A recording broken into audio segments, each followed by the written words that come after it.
Hi friends, உங்க எல்லாருக்கும் என்னுடைய அன்பான வணக்கம். இது ஷர்மிளா பிராங்கோவின் உயிர் என்பது நீயடி நாவல் பகுதி 23.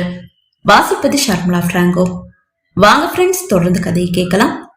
மருத்துவர்கள் அறுவை சிகிச்சைக்கு பயன்படுத்தும் கத்தியோடு முகமெல்லாம் கோபமாக கஸ்தூரி நிலா முன் நிற்க, இதோடு தன் வாழ்க்கை முடிந்து விட்டது என்றுதான் நிலா நினைத்தாள். கையில் வைத்திருந்த கத்தியை நிலாவின் கழுத்தை நோக்கி கஸ்தூரி கொண்டு வர, கஸ்தூரி இரு, அவசரப்படாத. இவளுடைய உடல் உறுப்புகளுக்கு எந்த டேமேஜும் வரக்கூடாது. இவளுக்கு மதிப்பு இருக்கோ இல்லையோ, இவளோட உடல் உறுப்புகள் பல லட்சம் தேரும். அது மட்டும் இல்ல, எப்படியும் சாக போறா. ஃப்ரெண்ட்ஸ் வேற காஞ்சு போய் கிடக்குறானுங்க. இவளை அவனுங்களுக்கு விருந்தாக்குனா அதையும் வீடியோவை மாத்தி லட்சம் லட்சமா சம்பாதிக்கலாம். உன்னுடைய கோபத்தை அதுக்கப்புறமா தீர்த்துக்கலாம். என்ன பேசிட்டு இருக்க சஜி? பொணத்து மேல என் கோபத்தை தீர்த்துக்க சொல்றியா? இவ யாருக்கும் பயன்படாட்டி கூட பரவாயில்ல. இவள ஒண்ணுவா சித்திரவதை செஞ்சு என்னுடைய கையாலேயே கொலை பண்ணாதான் என்னுடைய ஆத்திரம் அடங்கும். நம்ம எவ்வளவு அழகா சூப்பரா ஒரு திட்டத்தை போட்டு வச்சிருந்தோம்.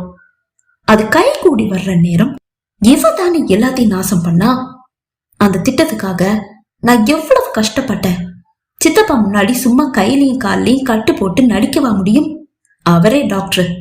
அதனால என்னுடைய உடம்புல கற்பழிக்கப்பட்ட ஒருத்தியுடைய உடம்புல ஏற்படுற காயங்களை மாதிரி நீ காயங்களை ஏற்படுத்தும் போது எப்படியெல்லாம் நான் துடிச்சிருப்பேன். என்னம்மா கத்தி கதறி இருப்பேன். எல்லாம் அந்த சொத்துக்காக தானே. உன்னுடைய ஃப்ரெண்ட்ஸுக்கு இரையான மாதிரி நடிச்சது கூட சித்தப்பாவோட சொத்து மேல ஆசைப்பட்டு தானே. ஆனா எல்லாத்தையும் ஒரு நிமிஷத்துல இவ கெடுத்துட்டா. அந்த வசந்தி இருக்காளே வசந்தி, அவளுக்கு 5 கோடி கொடுக்கறேன்னு சொல்லியும் ஹாஸ்பிட்டலை பத்தியும் சித்தப்பாவை பத்தியும் தப்பா பேச மாட்டேன்னு சொல்லிட்டா. விடவா முடியும்? அவளையே கொண்டு பழைய சித்தப்பா மேல எவ்வளவு சூப்பரா தூக்கி போட்டோம். அதெல்லாம் இந்த சொத்துக்காக தானே. ஹாஸ்பிட்டல்ல வேலை பாக்குற டாக்டருக்கு காசு கொடுத்து இந்த வசந்திக்கு போதை ஊசி போட்டு சித்தப்பா மாதிரி நடிச்சு கற்பழிக்க சொன்னதும் அந்த டாக்டரும் அதை அப்படியே செஞ்சான்.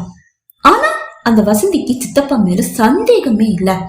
உங்களை மாதிரியே நடிச்சு யாரும் என்ன கற்பழிச்சுட்டான்னு சொல்லி சித்தப்பா கிட்டே கம்ப்ளைண்ட் பண்ணிட்டா.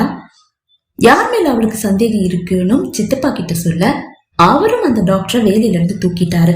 நம்ம முதுகெலும்பா அந்த ஹாஸ்பிட்டல்ல இருந்து நமக்காக வேலை பார்த்துட்டு இருந்த டாக்டர் அவரு. ஆனாலும் அந்த வசந்திய பிளாக்மெயில் பண்ணி சித்தப்பாவுடைய பேரை கெடுக்க நினைச்சோம். அதுக்கும் அவ ஒத்தே வரல. கடைசியில அவளுடைய பணம் தான் நமக்கு வேண்டி ஒத்துழைச்சது. அதையெல்லாம் நாசம் பண்ணது இவதானே. கஸ்தூரி கூற கூற இந்த அளவு கொடூரமானவளா கஸ்தூரி என்று வியந்தாள் நிலா. தான் பார்த்த புன்னகை முகத்திற்கு பின்னால் இப்படி ஒரு அதிபயங்கர முகமா?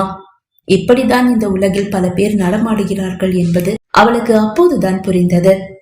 இவளை பற்றிய ரகசியம் தன்னோடு அழிந்து விடுமோ? டாக்டர் கைலாஷ் அல்லது சிரஞ்சீவி அல்லது சுனந்தா அவர் மகன், இவர்களில் யாராவது கண்டிப்பாக இவளது உண்மை முகத்தை அறிந்தே ஆக வேண்டும். இல்லை என்றால் அனைவரின் உயிருக்கும் ஆபத்து. அவள் மனதின் எண்ண ஓட்டங்கள் அப்படியே அவள் விழிகளில் பதற்றமாகவும் தவிப்பாகவும் பிரதிபலிக்க, அதை கண்டு ஏளனமாக சிரித்த கஸ்தூரி, என்னடி உன்னை காப்பாத்த யாராவது வரமாட்டாங்களான்னு துடிக்குதா உன்னுடைய இதயம்? அன்னைக்கு மாதிரி உன்னுடைய சிரஞ்சீவி ஹீரோ மாதிரி வந்து உன்னை காப்பாத்துவான்னு எதிர்பார்க்கறியா? இந்த தடவை அப்படி ஒரு தப்பு நடக்காது. அன்னைக்கு உன்னை தீர்த்து கட்ட முடிவு பண்ணிதான் எங்க சித்தப்பா உனக்கு ஏற்பாடு பண்ணியிருந்த பாடி கார்ட ரொம்ப சாமர்த்தியமா என்னுடைய பாதுகாப்புக்கு நான் தங்கி இருந்த வீட்டுக்கு அனுப்ப வச்சேன். எனக்கு ரொம்ப பயமா இருக்கு சித்தப்பா, இன்னும் ஒரு 10-15 பேரை எனக்கு காவலுக்கு போடுங்கன்னு சித்தப்பா கிட்ட அழுதுட்டே சொன்னதும் அவரும் உனக்கு பாதுகாப்புக்காக ஏற்பாடு பண்ணியிருந்த பாடி கார்ட்ஸையும் சேர்த்து என் காவலுக்கு அனுப்பிட்டாரு. அந்த நேரம் பார்த்து உன்னை தூக்குனா அந்த சிரஞ்சீவி வந்து உன்னை காப்பாத்திட்டான். அதனாலதான் இந்த தடவை அப்படி ஒரு தப்பு நடக்க கூடாதுன்னு அவனுக்கும் சேர்த்து ஆப்பு வச்சு அவனை அவனுடைய ஆபீஸ்லயே லாக் பண்ணி உட்கார வச்சுட்டோம். அதுக்காக 2 காலேஜ் கேர்ள்ஸ கடத்த வேண்டியதா இருந்தது. கடத்தினாதான் இப்ப என்ன, அது கூட ஒரு விதத்துல நல்லதா போச்சு. உன்னை முடிச்சுட்டு அதுகளையும் முடிச்சு எங்க பிசினஸ வளர்த்துக்க போறோம். அது எப்படி அவங்க கரெக்டா அசிஸ்டன்ட் கமிஷனருக்கே கம்ப்ளைண்ட் கொண்டு போயிருப்பாங்கன்னு யோசிக்கிறியா? அதுக்கும் நாங்களே ஒரு டாக்ஸி டிரைவரை கடத்தப்பட்ட பொண்ணுங்க வீட்டு பக்கத்திலேயே ஏற்பாடு பண்ணி வச்சிருந்தோம். பொண்ணுங்களை கடத்திட்டாங்கன்னு பதறி அடிச்சுட்டு அவங்க டாக்ஸி பிடிச்சு போலீஸ் ஸ்டேஷனுக்கு போகும்போது அசிஸ்டன்ட் கமிஷனர் கிட்ட கம்ப்ளைண்ட் கொடுங்க, அவரு ரொம்ப நல்லவரு, சீக்கிரமா உங்க பொண்ணுங்களை கண்டுபிடிச்சு கொடுப்பாருன்னு டாக்ஸி டிரைவரை வச்சு சொல்ல வச்சோம். அப்படிதான் உன்னுடைய காதலன் அவனுடைய ஆபீஸ்லயே லாக் ஆயிட்டான். உன்னை கடத்திட்டு வர்றதுக்கு கூட ஒரு டாக்ஸி டிரைவரை தான் ஏற்பாடு பண்ணியிருந்தோம். ஆனா நீ அதுல ஏற மாட்டேன்னு சொல்லிட்டியே. அப்புறம் உனக்காக ஒரு பஸ்ஸையே ஏற்பாடு பண்ண வேண்டியதா இருந்தது. எவ்வளவு கஷ்டத்தை கொடுத்துட்ட நீ எங்களுக்கு. எப்படியோ நீ வசமா மாட்டிக்கிட்ட. உன் கதையை முடிச்சுட்டா அதுக்கப்புறமா ஈஸியா சித்தப்பா கதையும் முடிச்சிடுவேன். அப்புறமா சித்தி பத்ரி இவங்களை எல்லாம் முடிக்கிறதுல எனக்கு எந்த சிரமமும் இருக்காது. எல்லாருடைய கதையையும் முடிச்சுட்டு மொத்த சொத்தையும் நான் ஒத்தையா அனுபவிப்பேன். அது நினைக்கும் போது எவ்வளவு ஆனந்தமா இருக்கு தெரியுமா? எல்லா சொத்தும் எனக்கா அந்த கடவுள் படைச்சிருக்கான். கஸ்தூரி, நீ சொல்றதெல்லாம் சரிதான். உன்னுடைய விருப்பப்படியே எல்லாம் நடக்கட்டும். இன்னைக்கு வரைக்கும் எல்லாம் உன் விருப்பப்படிதானே நடக்குது. எங்க கூட்டத்துல நீ சேர்ந்ததுக்கு அப்புறமா நாங்க என்ன பண்ணணும்னு முடிவு பண்ணது வரைக்கும் நீ தானே, நீ போடுற பிளான தானே நானும் அப்பாவும் செயல்படுத்திட்டு இருந்தோம். இந்த ஒரு விஷயத்துல மட்டும் நான் சொல்றத கொஞ்சம் கேள.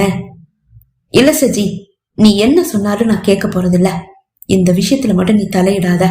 நான் கேட்கவே மாட்டேன். இவளுடைய சாவாதி ஏன் கையாலதான், அதுல எந்த மாற்றமும் இல்ல. என்ன கஸ்தூரி இது? கட்டிக்க போறவன் தான் முக்கியம், அவனோட வாழ்ற வாழ்க்கை தான் முக்கியம், அவனுக்காக எதையும் செய்வேன் அப்படி இப்படின்னு டயலாக் எல்லாம் பேசிட்டு இப்ப இப்படி பேசுற. பின்னால் கேட்கும் ஆணின் குரல் அது சிரஞ்சீவியின் குரல் அல்லவா?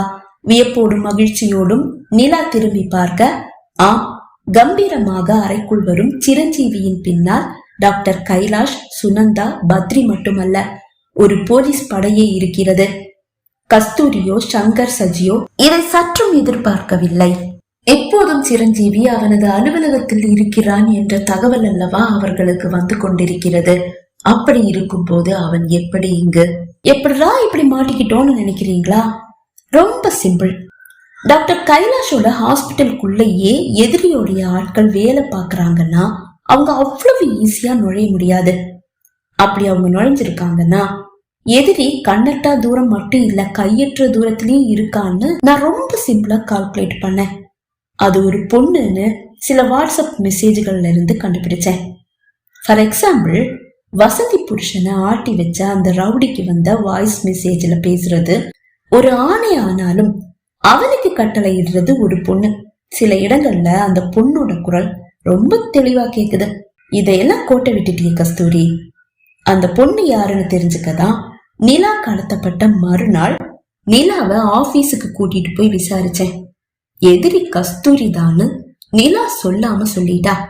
அத கன்ஃபார்ம் பண்ணிக்க நான் கஸ்தூரிய கண்காணிக்கும் போதுதான் பாத்ரூம் போறதா சொல்லிட்டு பாத்ரூம்குள்ள போற கஸ்தூரி அது வழியா இருக்கிற ரகசிய பாதை வழியா வெளியே போய் வர்றது என்னுடைய கவனத்துக்கு வந்தது. அதுக்கப்புறமா யோசிக்கவே இல்ல. யோசிக்கிற ஒவ்வொரு நிமிஷமும் டாக்டர் கைலாஷோடைய உயிருக்கும் அவங்க மனைவி மகனுடைய உயிருக்கும் ஆபத்துன்னு எனக்கு ரொம்ப நல்லாவே புரிஞ்சது. மிஸ்ஸஸ் கைலாஷையும் அவங்க பையனையும் நேர்ல போய் சந்திச்சு உன் மேல எனக்கு இருக்கிற சந்தேகத்தையும் சொல்லி உன்னை கண்காணிக்கவும் சொன்னேன். கண்டிப்பா ஒரு நாள் நீ என்ன லாக் பண்ணிட்டு நிலாவை கடத்திட்டு போயிடுவேன்னு எனக்கு முன்னாடியே தெரியும். அதை நீ கண்டிப்பா செய்யணும். அப்படி நீ செஞ்சாதான் உன்னை இப்படி கையும் களவுமா பிடிக்க முடியும்னு எனக்கு ரொம்ப நல்லாவே தெரியும். இப்படி நீ என்னைக்காவது வசமா மாட்டுவேன்னுதான் நானே எதிர்பார்த்து காத்திருந்தேன். இனிமே அந்த கடவுளை நினைச்சா கூட உன்னை காப்பாத்த முடியாது.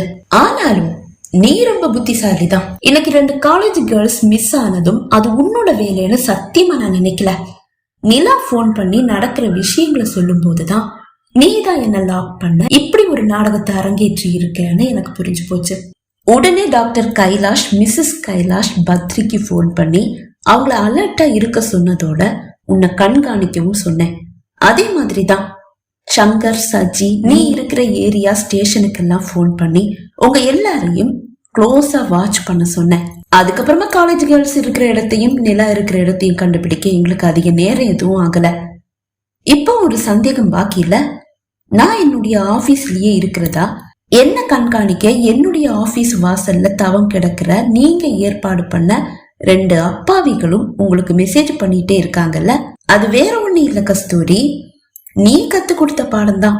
பாத்ரூம் வழியா நீ வெளியே போன மாதிரியே என்னுடைய அறையிலிருந்து ஜன்னல் வழியா நானும் வெளியே வந்துட்டேன். அது அந்த 2 ஸ்பைகளுக்கு தெரியல பாவம். இப்ப அவங்களையும் போலீஸ் அரெஸ்ட் பண்ணியிருக்கும். இப்போது வேதனையோடு டாக்டர் கைலாஷ் கஸ்தூரியின் முன்னால் வந்து நின்றார். நாங்க உன்னை எங்க சொந்த பொண்ணாதான் பாத்துக்கிட்டோம். ஆனா நீ இப்படி ஒரு துரோகம் பண்ணுவேன்னு நாங்க கனவுல கூட நினைக்கல. உன்னை எங்க கூடவே வச்சுக்கணும்னு நாங்க ஆசைப்படும் போது நான் தனிமையில இருக்க ஆசைப்படுறேன்னு சொல்லி நீ இப்ப இருக்கிற வீட்டுக்கு நீயாதான் போன. அப்படி நீ போகும்போது எங்களை தீர்த்து கட்ட திட்டம் போடுறதுக்காக தான் அப்படி ஒரு இடத்தை தேர்ந்தெடுத்திருக்கேன்னு எங்களுக்கு இப்பதாம தெரியுது. உன்னை பத்தி மிஸ்டர் சிரஞ்சீவி சொல்லும் போது கூட நான் நம்பவே இல்லை. இன்னைக்கு போன் பண்ணி உன்னை கண்காணிக்க சொல்லும் போதும் எங்களை ஜாக்கிரதையா இருக்க சொல்லும் போது கூட நான் நம்பவே இல்லை. இப்ப இந்த இடத்துல உன்னை இப்படி பாக்குற வரைக்கும் நம்பல. ஆனா நீ நம்ப வச்சுட்ட. சார், இந்த மாதிரி ஆட்களுக்கு பாவம் புண்ணியம் பார்க்கவே கூடாது. அது என்னவோ உண்மைதான். நாம யாருக்காவது உதவி பண்ணணும்னா அதுக்கு அவங்க தகுதியானவங்களான்னு தெரிஞ்சுக்கிட்டுதான் உதவி பண்ணணும்ன்ற பாடத்தை இவ எனக்கு கத்து கொடுத்துட்டா. வேதனையோடு கூறினார் கைலாஷ். சில நிமிடங்களிலேயே கஸ்தூரி, சங்கர், சஜி மூவரும் கைது செய்யப்பட்டு சிறையில் அடைக்கப்பட்டனர். கண்மூடித்தனமாக யாரையும் நம்பக்கூடாது என்ற பாடத்தை கைலாஷும் குடும்பமும் கற்றுக்கொண்டது.